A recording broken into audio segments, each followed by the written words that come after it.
Hello, guys, and welcome to episode 3 of Alternate Future of What If Civilization Started Over. In the last episode, we saw the continuation of World War V.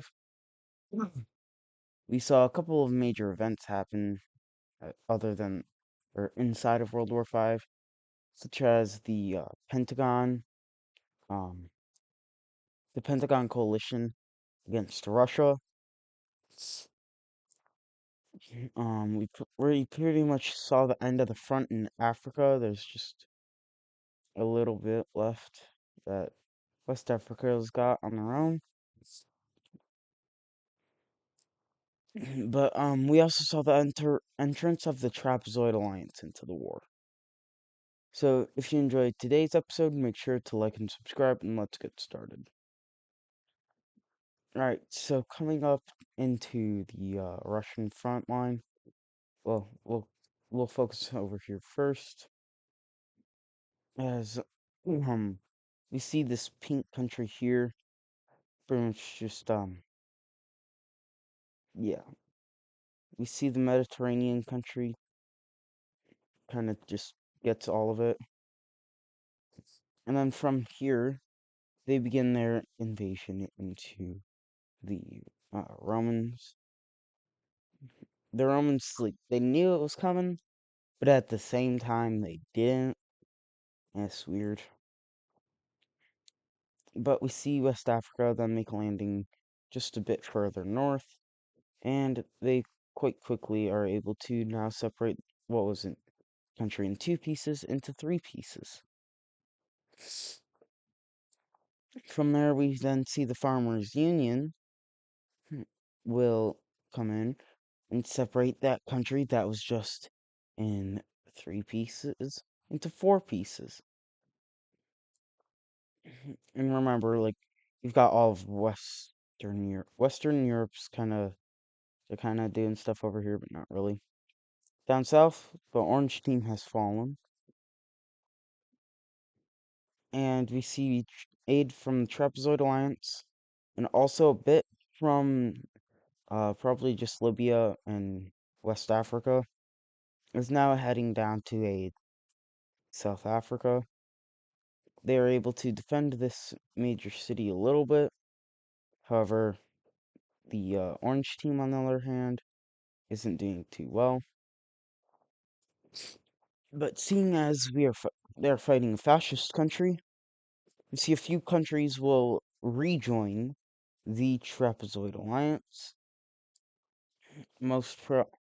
Or they probably won't just stay in the whole time. But we see Namibia, Mozambique, Orange team, and most importantly, Tanzania will now join this war against the fascist countries, or the remaining fascist countries. So so we see these countries are all now here. South Africa will still be able to push back the Red Australians a bit more, pushing them away from their inland areas. However, what we see Australia still retains onto the coast, and there's a very small movement in the Orange team, as the Orange team kind of does the same thing around their capital, hoping to retrieve it, but that might happen. Up north, in the um, in the Russian coalition, we now we see more pushbacks against Russia in this. I don't know the name of this country, but their capital has been recaptured, and especially along areas of the gold team, that they ha- they got their land back, and we see Russia is seriously failing here. The gold team will now begin to push into Russia. They capture a major city, but mostly focus on going up towards the capital. as once they capture it, it's pretty much over for Russia. They get to the outskirts of it, and at the same time, Poland has just captured another major city and is working on its way to the capital, capturing another and forming a spearhead. Down south, we see Caucasia has gotten some more land out of has gained more land out of Russia, and we see them aiding in recovering Atay from the control of Russia. The capital still remains under Russian control. However, we see the pink team is starting to come back.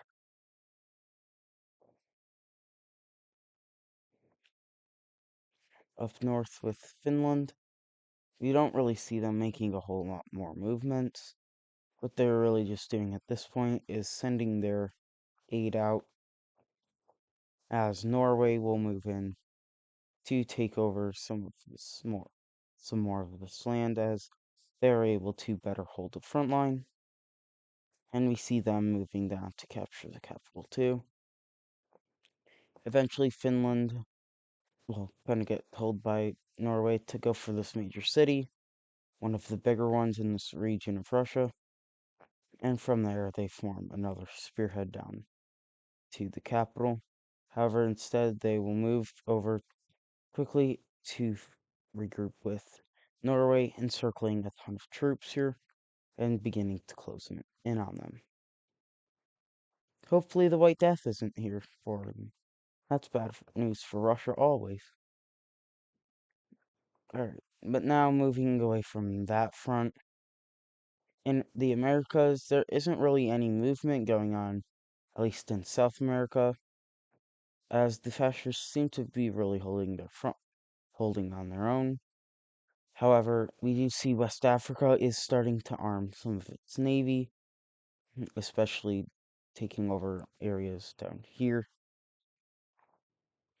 And as for America, they're really just focusing their troops out against California. However, it's going to become much easier now that Mexico has captured West Mexico. We see that we then see Mexico moving up along the front line here,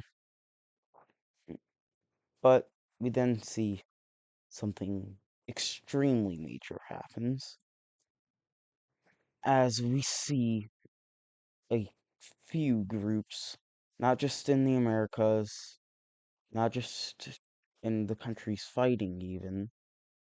There's some of these own groups are being seen out in Ethiopia, in Egypt, in Arabia. But we see this these large widespread protests are happening. In some countries they fall to these protests. Most of these countries are in the 4-point star alliance, or more better known as the AN. And some of these countries, well, what are they falling to exactly? Well, these revolts aren't all just from the people. These are countries speaking out against the countries at war. They're telling them, stop fighting. There's no good reason for this. And we see happening is the AN is finally stepping in to do something. And the big countries doing this are Ireland and Greece.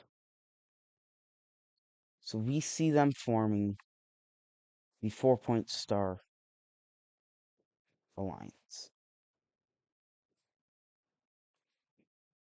However, you might notice something. Greece is in this war too. Well, yeah, not all these countries are at war. Not all these countries are not at war.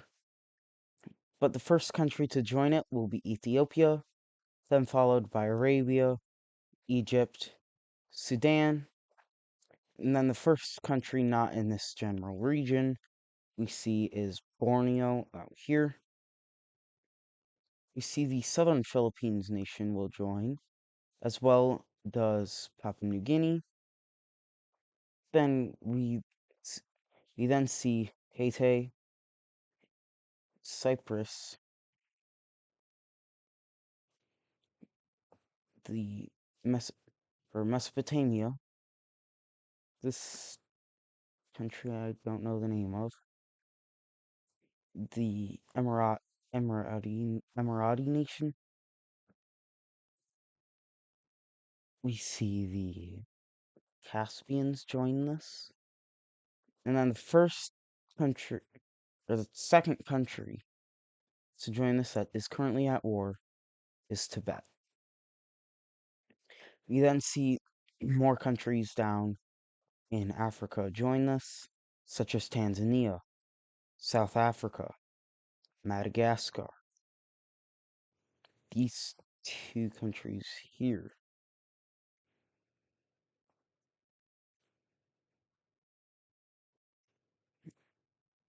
And then we see the first country in the Americas to join this will be Patagonia, then followed by Chile. We see Central America joins this. New York will join, and probably one of the biggest of them all, the Unitarians join.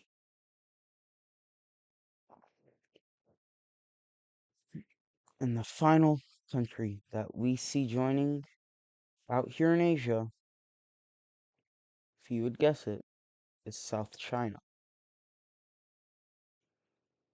Now, all of these countries, however, that are currently in alliances leave.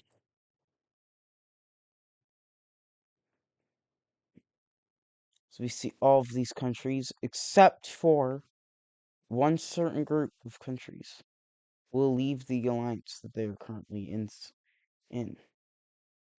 Those countries that don't leave are the ones in the Pentagon coalition. There is one exception to this, and that is South, or yeah, that is South Africa. They are the only exception because they are the leader of the Trapezoid Alliance and don't want to leave. They're only in this to end the war, but we'll definitely be seeing more countries joining. And we see this start off very quickly up here as Mesopotamia will begin its invasion of Persia.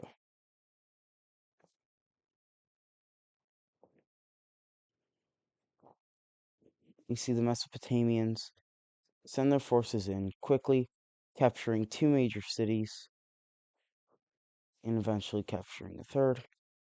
They quickly are able to cut off the Persians from the Caspian Sea.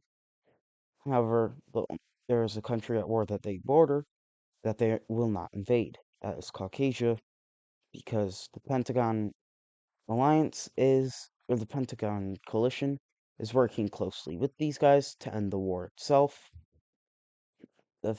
We do see the pink team will stay in the 3-point star alliance, despite also being with the same team as Tibet. It's just because still trying they're trying to get aid from America. They're not really being open about being in this, but it's it's kind of clear that they are.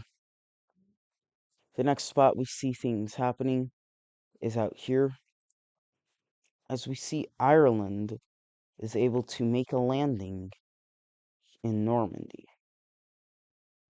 They're able to take over a major city very quickly from the Dutch, and they soon move down to meet the border of Green France. Once and they then enter Green France into Brittany and take over all of it.